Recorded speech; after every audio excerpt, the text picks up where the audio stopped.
There was a time before Russian bots and Cambridge Analytica and deep fakes when the internet was seen as a more innocent place. A liberator. Despots and tyrants would no longer stifle criticism. Freedom and free speech would abound. And initially, social media was seen through that lens too. The Arab Spring, which was in part organised through online platforms, seemed to back that up.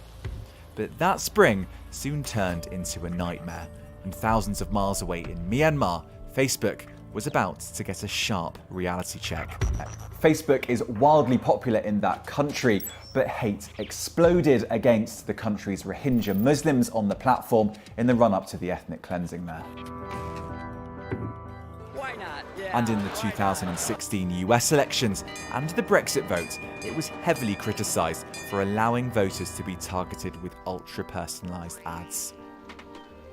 In the last few years, Facebook has found itself desperately trying to escape a mounting list of criticism. For example, that not enough was being done to take down hateful, Islamophobic, racist and anti-Semitic content. Critics also argue that conspiracy theories, for example, that coronavirus was man-made, and during the George Floyd protest, one video calling Floyd a horrible human being was one of the most watched Facebook videos during the protests. This is the company defending that.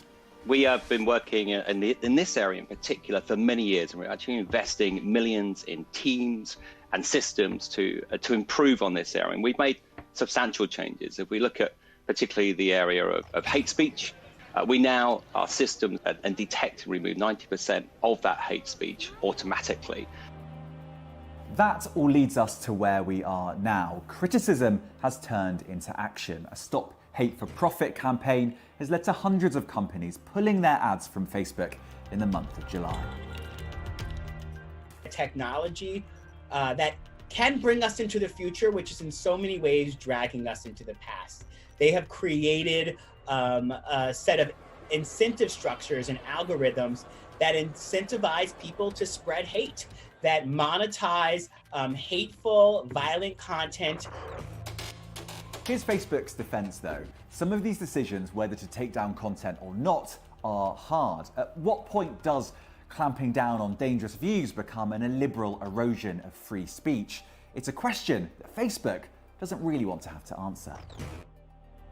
That is why Facebook has set up an oversight committee. Think of it as a court where the defendant is the Facebook video or user. The committee is the judge and jury.